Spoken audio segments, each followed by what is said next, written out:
Hi friends, இது உங்கள் Srisa YouTube channel. இன்றைக்கி என்ன வீடியோ பார்க்க போகிறோம் அப்படின்னா அர்ஜென்ட் குருமா ரெசிபி தான் பார்க்க போகிறோம். ஸோ வீடியோக்குள்ளே போகிறதுக்கு முன்னாடி நம்ம சேனலில் சப்ஸ்கிரிப்ஷன் பண்ணிக்கோங்க, பக்கத்தில் இருக்க பெல் ஐக்கானை கிளிக் பண்ணிக்கோங்க, ஆல் ஆப்ஷன் கொடுத்துக்கோங்க. ஸோ நான் எப்போல்லாம் உங்களுக்கு வீடியோஸ் அப்லோட் பண்ணேன்னா அப்போல்லாம் உங்களுக்கு நோட்டிஃபிகேஷன் வரும். வாங்க வீடியோக்குள்ளே போகலாம்.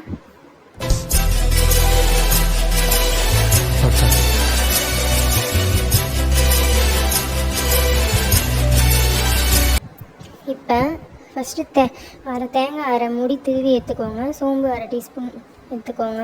இது ஒரு மிக்ஸி ஜாரில் போட்டு வச்சுக்கோங்க. இப்போ வாணலில் எண்ணெய் விட்டு பட்டை, லவங்கம், அன்னாசிப்பூ நல்லா போட்டு தாளிச்சிக்கோங்க. 2 பெரிய வெங்காயம் பொடியாக நறுக்குனதை சேர்த்து வதக்கிக்கோங்க.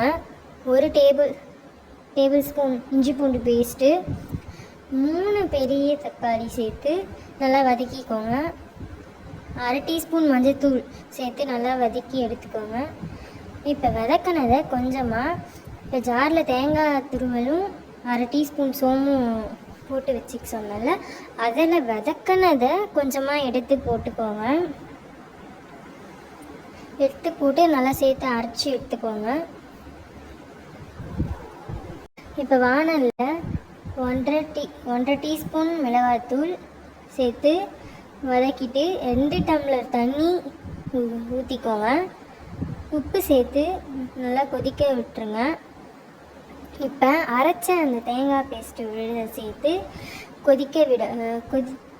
நல்லா கொதிக்க விட்டு எடுத்துக்கோங்க. கொதிச்சதுக்கப்புறம் மல்லி தூவி இறக்கிக்கோங்க.